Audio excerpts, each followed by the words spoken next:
Right, let's see. You're going to need a good pair of walking boots, a sun hat, and, well, watch out for falling rocks. Welcome to the Backpacker's Guide to Prehistory.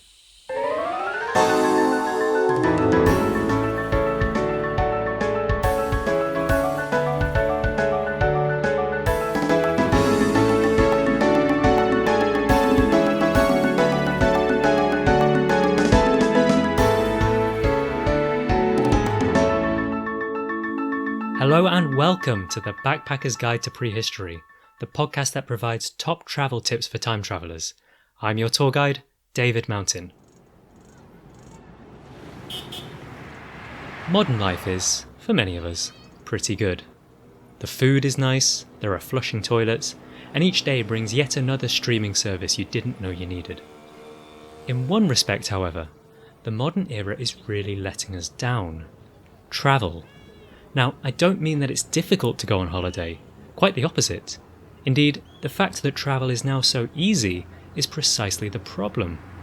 Humans have become a species of holidaymakers. We've been everywhere, from the icy shores of Antarctica to the fiery depths of Nyiragongo. There's no path unbeaten, no stone unturned, no secret undiscovered.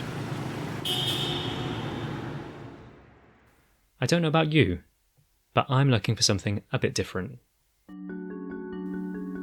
So, for the traveller who's seen it all, and the backpacker who wants to get away from it all, I can really recommend Prehistory. That stretch of time before humans invented writing and streaming services and generally started messing things up. From the steamy swamps of the Carboniferous to the dazzling slopes of the Ice Age, Prehistory is a treasure trove of natural wonders just waiting to be explored. And that's what this podcast is about, to provide practical travel advice for people interested in visiting the deep past. Each episode, I'll be asking experts in paleobiology about the most interesting, important, and exciting aspects of our planet's history. And if we happen to learn a few things about prehistory along the way, well, all the better.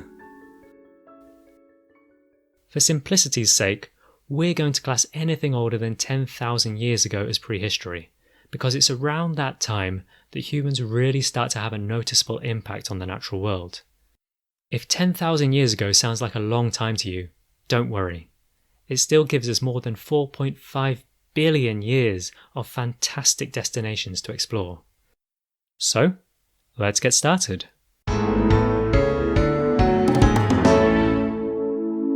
For our first episode, we're going to explore one of the most popular periods in Earth's history, the Cretaceous. Lasting from 145 to 66 million years ago, this enormous stretch of time has something for everybody. Amazing scenery, incredible plant life, dramatic geology, and some of the most iconic creatures that have ever walked the Earth. But backpackers beware, because Special K has more than its fair share of dangers. And you don't want to hang around too long either, because the Cretaceous ends with an almighty bang. To help me explore the Cretaceous and uncover some of its hidden secrets, I've enlisted the help of two experts. Dr. Max Stockdale, a paleontologist at the University of Bristol. Hello. And Dr. Monica Carvalho, a paleobiologist with the Smithsonian Tropical Research Institute. Hi, David. Monica, first things first, I'm going to the Cretaceous, I'm packing for my holiday. What clothes should I bring? Well, I would suggest bringing clothes for really, really warm weather. So back in the Cretaceous, things were very warm. Overall, in the world, there were no ice caps, which means that global temperature was a lot warmer. And depending on exactly where you want to go, it's going to be either extremely warm, such as in the tropics, or kind of like a warm summer day in higher latitudes. That sounds quite nice. I'm not very good with warm weather. You can see I'm a pasty guy, so I might have to stick to the higher latitudes for this holiday. Do we know why it's so warm in the Cretaceous? Well, one of the reasons that we think it was a lot warmer back then It's because of CO2. So there is a lot of carbon dioxide in the atmosphere back then. This carbon dioxide was probably due to a lot of volcanic activity that was happening as Gondwana, so the continent that was made up by what today's Africa, South America, Antarctica, was splitting up. And with that split up, there was a lot of volcanic activity throwing CO2 and other gases into the atmosphere, which made it really, really toasty back then. With these toasty conditions, as you put it, what habitats can I expect to travel through in the Cretaceous? Are we talking desert or jungle? What habitats were common back then?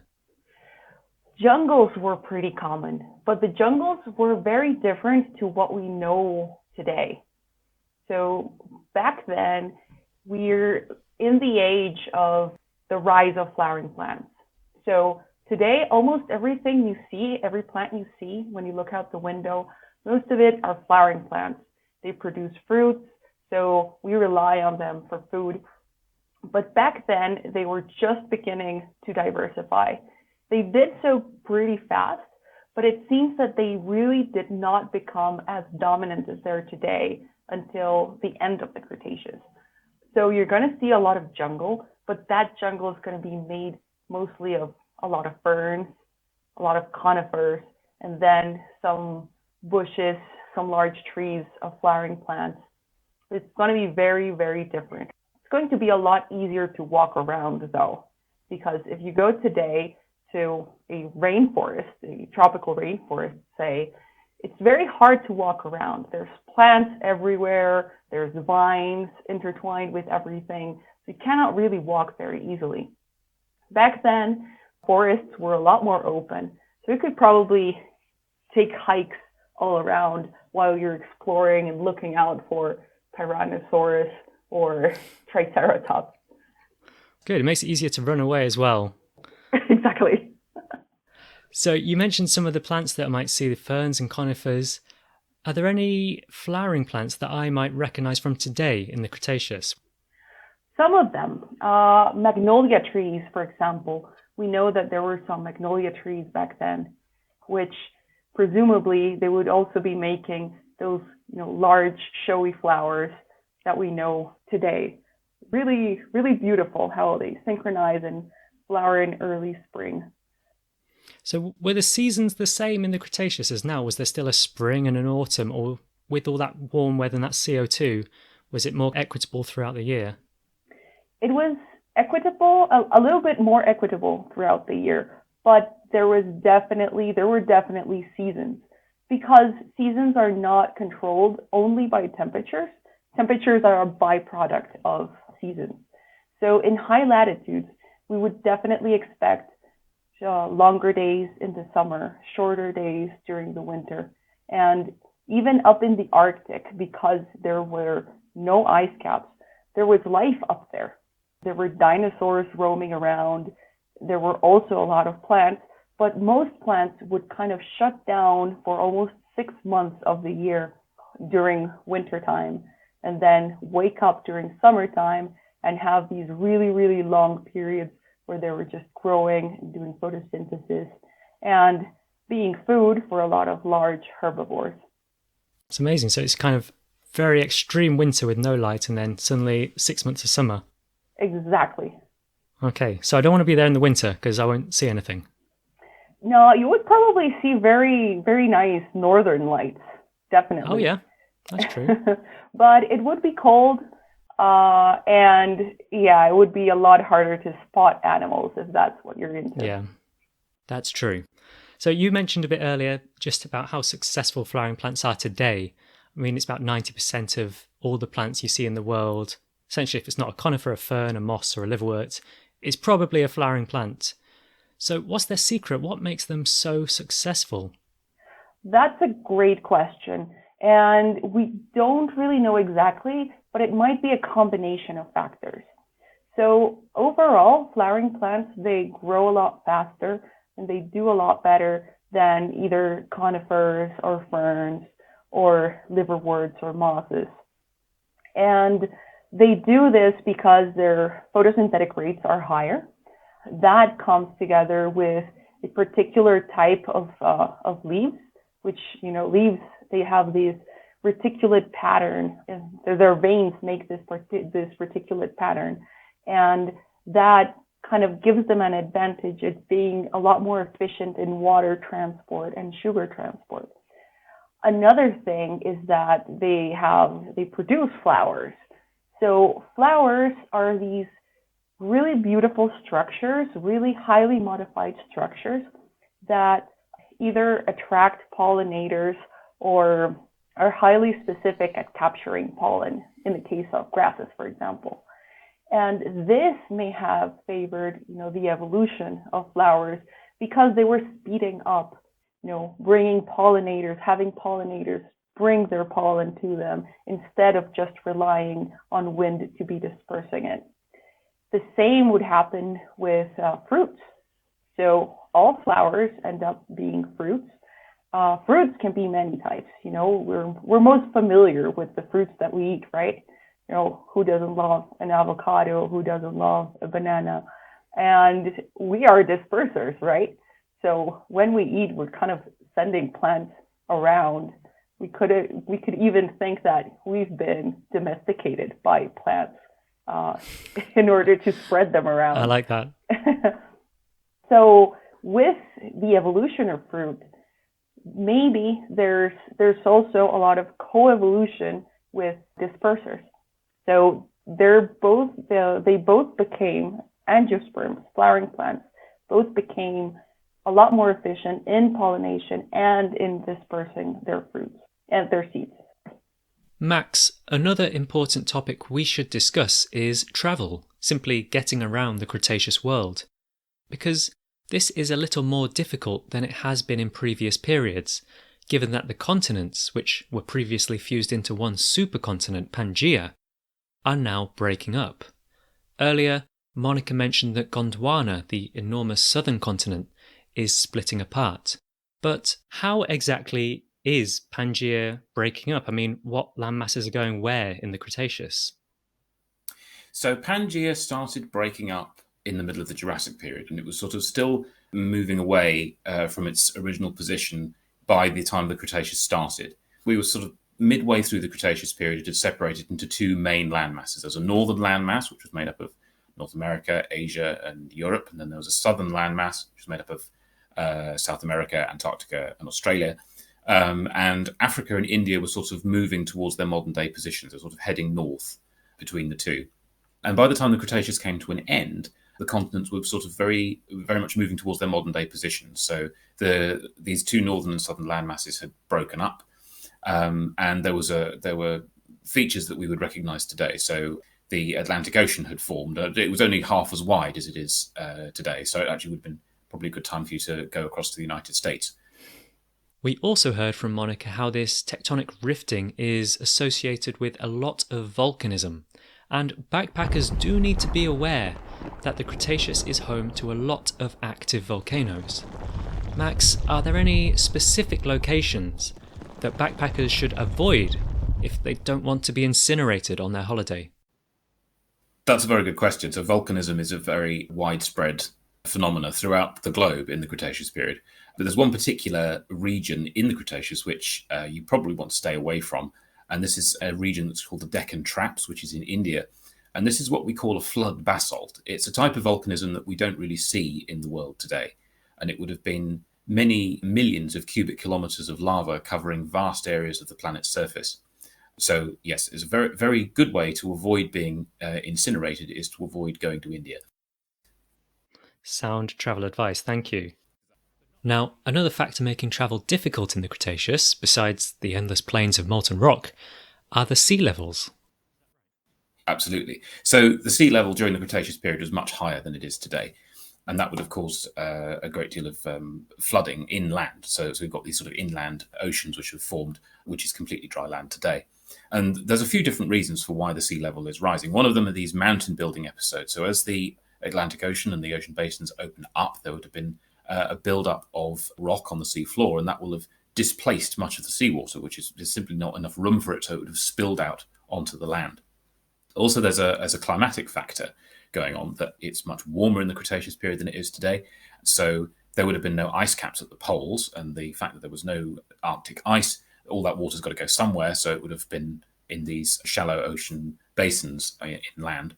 And also there's the other factor that just because it was warmer, water expands when it's warm, so it would have physically taken up more volume than it does today. So there would have been a lot more water around just in general. Now, Max, we can't talk about the Cretaceous without talking about dinosaurs. This is, after all, the age of dinosaurs. So, when I'm walking around in the Cretaceous, what are the chances that I'm going to bump into one of these animals? Just how common were dinosaurs back then? I think the likelihood of you bumping into a dinosaur is extremely high. The Cretaceous period, this is kind of the golden age of dinosaurs. They were at their height. There were a number of different lineages which have occupied every possible sort of ecological niche, every ecological interaction that you can think of. And actually, there's many more that we won't have discovered yet, because the fossil record is extremely skewed towards the types of dinosaurs that make the best fossils. There's going to be many more that we haven't discovered yet. And they range enormously from, obviously, the giants that we see in children's books, these sauropods with the great long necks and their big stomachs full of vegetation, right the way down to tiny animals no bigger than a hummingbird, that would have occupied every niche you can imagine, whether they're catching insects or catching small lizards, and even up to giants like tyrannosaurs hunting other big dinosaurs. So, you mentioned that the incredible diversity of dinosaurs in the Cretaceous. What lineages were the most common, do we think? That's a very good question. That's something that the field is still trying to work out, because quite often with the fossil record, you have these gaps, and superficially it looks like the animal is absent. But then upon closer inspection, you realize actually it's just that there's no fossils. It doesn't mean that the animal isn't there in a particular environment. So for a long time, it was thought that these giant long-necked dinosaurs had fallen out of favor during the Cretaceous period, that they were not very common. But some recent analysis has suggested that actually these giant long-necked dinosaurs were doing pretty well during the Cretaceous period, and not just in the southern hemisphere, in the northern hemisphere as well. So that field is still opening up.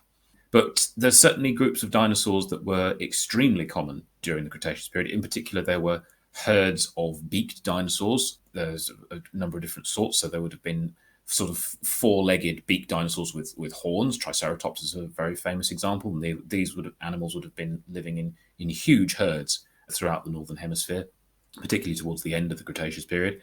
And another variety of dinosaur, there would have been what we call the duck-billed dinosaur, things like Parasaurolophus, which you might have seen in Jurassic Park, the duck-billed dinosaurs that would also formed huge herds, and they would have been around much earlier than the horned dinosaurs would have been. That's really interesting about the sauropods, the long-necked dinosaurs, because I've always been telling people, if you want to see them, go to the Jurassic. But that advice is a bit out of date now. Yes, so the Jurassic is definitely a very good time to go and see sauropods. And actually, there's arguably probably a greater morphological diversity of sauropods in the Jurassic, because there are these, in the Jurassic period, you have the diplosids, these long-necked, long-tailed, rather sort of low-slung kind of creatures. And there were also the brachiosaurids, these ones with very, very long necks, that were very tall creatures which would browse on the tops of trees. And that sort of variation declines somewhat, it seems, in the Cretaceous period, and they sort of stick to a more generic body plan. But in the Cretaceous period, sauropods get very much bigger. And some of the Cretaceous sauropods are absolutely gigantic. They're some of the largest animals that have ever existed on land. So, yeah, it depends on what you're looking for in your sauropods. If you're looking for sort of morphological variation, I would definitely say go to the Jurassic. But if you want to look at the really big ones, the Cretaceous is for you. Now, I'm sure you've had this before. When you tell people you're going to the Cretaceous, everyone says there's one thing you have to do, and that's to see a Tyrannosaurus Rex. Now, I know that T-Rex is an icon of prehistory, and rightly so, but I'm beginning to wonder if T-Rex isn't a little overrated these days. I suppose I'm asking, are there more interesting or unusual dinosaurs that I should be looking out for instead during the Cretaceous? That's a good question. I can certainly think of a few species of dinosaur that come immediately to mind as being particularly interesting, and some of these have only come to light in recent years. In particular, there's a dinosaur called Spinosaurus. Spinosaurus was discovered way back at the beginning of the 20th century, but its remains were extremely fragmentary, so we've not actually got very much material to go on. But as the years have gone by, researchers have found more pieces, and it's come together. And now we've got a pretty good idea of what the complete specimen, what the complete animal was like in life. And it seems to have been a very, very strange animal indeed. In particular, it's got this really long, thin, crocodile-like snout. It's clearly adapted for catching fish. It's got this weird sort of sail running down its back. We don't really know what that was for. It could have been a behavioral signal, perhaps a way of communicating between individual species. And it had this long sort of fin running down its tail, which seems to have been an adaptation to swimming. It seems very likely that Spinosaurus was actually living rather like a crocodile, spending much of its life in water. Something that 10 years ago we would have said was unthinkable, because we always assumed that all dinosaurs lived on land, but actually it seems that some of them were quite well adapted to living in water. Fantastic. I'm adding that to my list of things to see in the Cretaceous, although maybe at a distance. Yes. You certainly want to keep a safe distance. Spinosaurus is definitely very big, and despite the fact it was adapted to catching fish, would definitely have been very capable of causing serious injury to a land animal if it wanted to. I actually did want to talk about safety in the Cretaceous because, as with Spinosaurus, although maybe not to that extent, a lot of animals in the Cretaceous, dinosaurs and others, come equipped with very sharp claws and very sharp teeth, and lots of them. I mean, even the birds had teeth. So, and I want you to be honest with me here, Max. What are the chances that I will be eaten alive on my holiday? I think you're going to have to be careful. There are lots of hazards to these late Cretaceous animals, although you have to bear in mind that there are hazards to wild animals today. So I think it's probably a balance that you have different risks to exploring wildlife in the past than you have today. For example, the very big meat-eating dinosaurs, it's obviously very tempting to think of them as these sort of lethal killing machines that you could never go up against. And actually, in practice, I think maybe it would have been quite different. There's been a debate in recent years about whether Tyrannosaurus rex was an active hunter or not. There's some researchers who have claimed that they believe it's a scavenger. I personally don't believe that, because the evidence is based on things like the length of its arms. Everybody's laughing at the tiny little arms that Tyrannosaurus rex has. But actually, it seems to my mind that actually Tyrannosaurus is rather like a shark. Its killing technique is adapted around its head, so it just didn't need the arms. It's not that it was inadequate in any way for not having them. There's also the other thing, there's quite compelling evidence that Tyrannosaurus rex would have hunted in groups, maybe attacking other large dinosaurs. So to be honest, I'm not really sure a human would have been worth the effort that it would have taken to catch them. So there's been plenty of biomechanical studies that have suggested that actually Tyrannosaurus rex wasn't a particularly fast runner. And they would have been so top-heavy that it would have been quite easy to trip one up if you were confronted by one. And if you're a 5-ton animal that's standing 5 meters tall, a fall could be fatal. So actually, Tyrannosaurus rex and some of these big meat-eating dinosaurs, I don't know for sure that they would have been a particular threat to humans. On the other hand, many of the smaller meat-eating dinosaurs, I imagine they could have been extremely dangerous. If you think of a cassowary, which is a large bird that lives in Australia today, it's only about 5 feet tall. It's not a particularly imposing creature by dinosaur standards, but they are lethal, and they can seriously injure or even kill a human being if they have a mind to. And the world of the Cretaceous period was full of animals like that. If anyone's listening to this and starting to feel anxious, don't worry. Because in the Cretaceous, like in all time periods, and that includes the present day, you just need to exercise a little common sense. So don't go near nests or young, don't get in the way of them, and just keep your distance. So, like you say, the same with modern animals. Absolutely, yes. There's also the other thing to bear in mind that we, as humans, we smell like mammals. So to a dinosaur, they would probably associate the smell of a mammal with something that was very small and insignificant and probably not worth chasing. And also, by the same token, herbivores might not necessarily have felt particularly threatened by the smell of a mammal. So on the basis of smell, you might hope that dinosaurs might actually and probably wouldn't pay that much attention to you at all. Well, that's another good travel tip. Don't worry about getting too stinky in the Cretaceous, because it might just save your life. Now, we've talked a lot about land animals, but what about if I was going to head into the water? Now, I don't really need to tell you that I'm not the biggest water sports enthusiast. I think the angriest I've ever been was in a kayak. However, I know that there are backpackers who like to paddle and surf and banana boat. But my question is, are they putting themselves at risk by trying to do these activities in the Cretaceous? Yes, going for a swim or going canoeing in the Cretaceous period is probably not a good idea, whichever way you slice it, because the oceans during the Cretaceous period, they are full of very large and quite terrifying marine animals, not just reptiles, but fish as well. And these animals would have been very capable of sinking a boat, of killing and seriously injuring a human being. So, including animals like very famous plesiosaurs, animals with very long necks, and four large flippers that would have rowed themselves to the oceans. They were adapted for catching fish and weren't particularly interested in attacking a land animal, but they would certainly have been capable of causing a great deal of harm to a person. And that's just sort of the relatively benign end of the spectrum of marine reptiles. They go up to animals like mosasaurs, these huge seagoing lizards from the Cretaceous period that would have been, very, very large and extremely ferocious predators. So I think one piece of advice here is leave your banana boat at home if you go into the Cretaceous. I would say so, absolutely.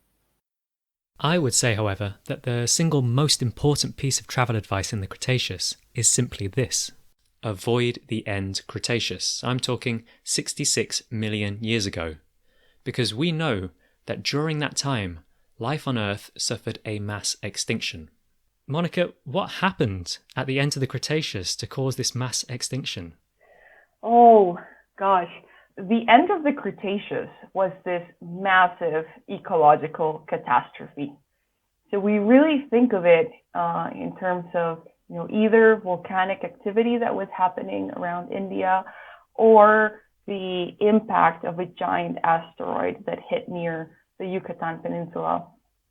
But really, what ended up causing the extinction was the ecological collapse that occurred after that impact. So we have a lot of resolution. We know now that it was due to this impact that crashed into the Earth, and it just thousands and thousands of tons of rock just vaporized, flying out into the air. Then giant tsunamis occurred, earthquakes occurred, and all this vaporized rock, as it was falling back onto the ground, it started warming up due to friction with the air, so triggered a rain of fire, almost burning forests all over the world, which in turn would create a lot more ashes, a lot more dust, a lot more soot going out into the atmosphere and darkening the skies for years.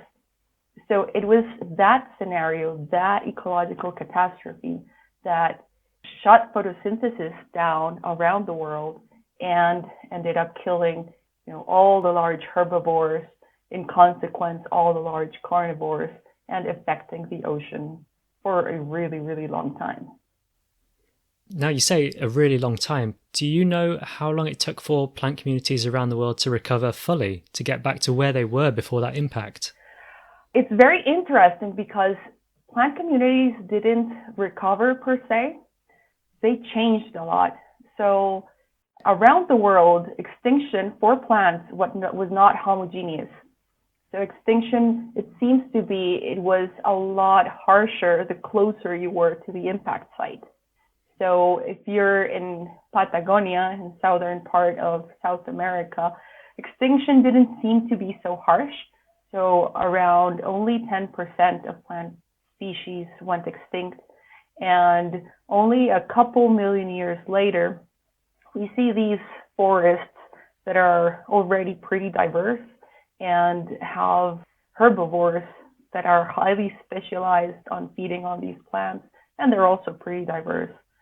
Whereas if you're in the tropics, like in northern South America, the catastrophe was a lot harsher. So around 45% of species went extinct. And then the new communities didn't recover in terms of diversity for about 8 million years. Wow. I think people always think of the Permian Triassic as the one that took a really long time to recover from, but 8 million years, even in geological terms, that's enormous. That's a long time, but that's for diversity to recover. Forests were probably growing back, or plants were probably growing back several decades, a couple hundred years after the impact, but that was probably a very, very slow process. So you do get some kind of thrill seekers, the people who like to go tombstoning and watch volcanoes erupt. And they say they want to go to the end Cretaceous to see the impact happen. They want to get that shot, that classic impact shot. What's your advice to them? Wow. They have to be really, really fast at taking that picture because the asteroid was coming very fast against the Earth. Yeah, so I mean, if you really want to capture the shot, you have to be around the Gulf of Mexico, right? So yeah, you have to be around there. But it's going to be a very, very bright light. So I would definitely suggest, trying your camera first to have the exact setting that you would want in order to capture the image. That's good advice. So, Max, we've heard from Monica how the impact at the end of the Cretaceous effectively shut down photosynthesis for years. Can you elaborate a bit more on how that affected the dinosaur communities that ultimately depended on plants? Yes, so the process by which the dinosaurs actually became extinct is not completely clear. We haven't completely worked it out yet. The impact would certainly have had a huge impact on the climate, as well as you say, it would have been to shut down photosynthesis. So one thing that definitely would have done the dinosaurs a big problem would have been that the lack of food for the herbivorous dinosaurs. All these big plant eaters, they would have needed to eat vast amounts of vegetation, and with that gone, they would have starved. They would have just had nothing to eat fairly quickly within the first few months. There would have then been a temporary sort of glut of food for scavengers. There would have been a period when meat-eating dinosaurs would have done quite well because there would have been so many corpses around for them to snack on. But eventually, the supply of food would run out.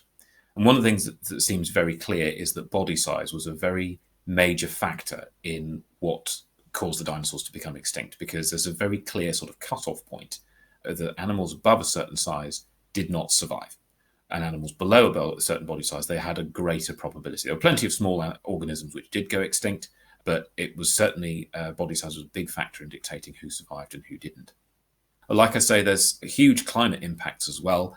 In particular, there's been some recent research that suggests the meteorite impacted an area of calcium sulfate, that is gypsum. And in the process of vaporizing that gypsum, it would have ejected a great deal of sulfur into the atmosphere that would then turn into acid rain. And that would have been very unpleasant for plants and animals alike. You mentioned the range of animals that went extinct, because of course it wasn't just dinosaurs. And I should be clear, I mean non-avian dinosaurs here, those that didn't evolve into birds. So what animals besides those dinosaurs also became extinct at the end of the Cretaceous? So the giant marine reptiles, the ones that I was cautioning you about earlier not to go swimming with, they went extinct around the same time as the dinosaurs. There's a particular group called the ichthyosaurs, which seem to have become extinct slightly earlier, but they were replaced by the mosasaurs and they were finished off by the end Cretaceous impact. Another group that went extinct were the pterosaurs. The pterosaurs were a group of flying reptiles, not related particularly to birds. They had membranous wings, rather like a bat, and it would have included examples like Pteranodon from the Jurassic Park movies.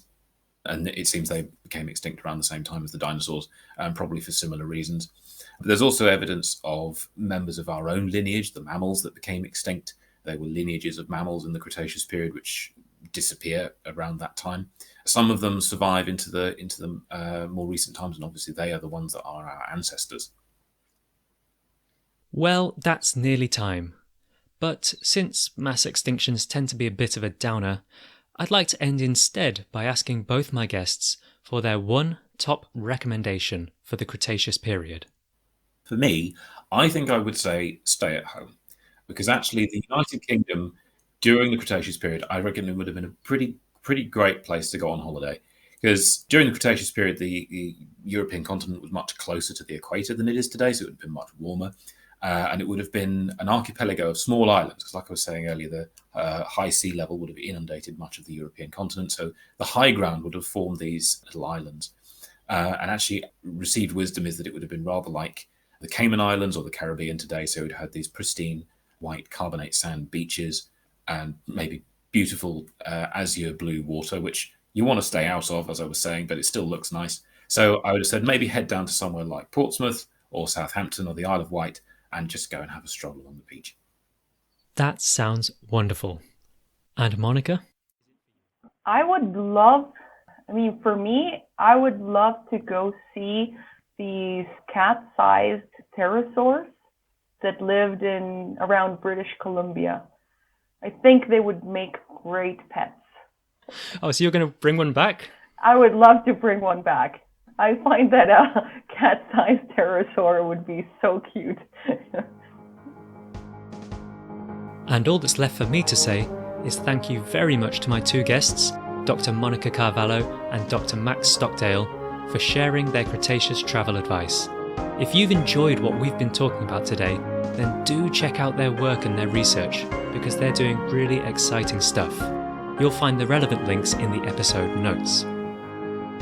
I'd also like to thank Neil Doherty and Charlie Solomon for their advice on recording and making podcasts, Abby Rumsey, even though she's never seen Jurassic Park, for being my one-woman IT team, and Max Stockdale again. Yes, I know he was a guest, but he also helped me out behind the scenes.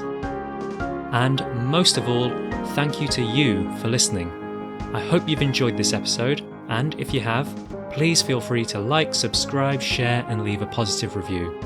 And I hope you'll join us again for another episode of the Backpacker's Guide to Prehistory. But until then, safe travels.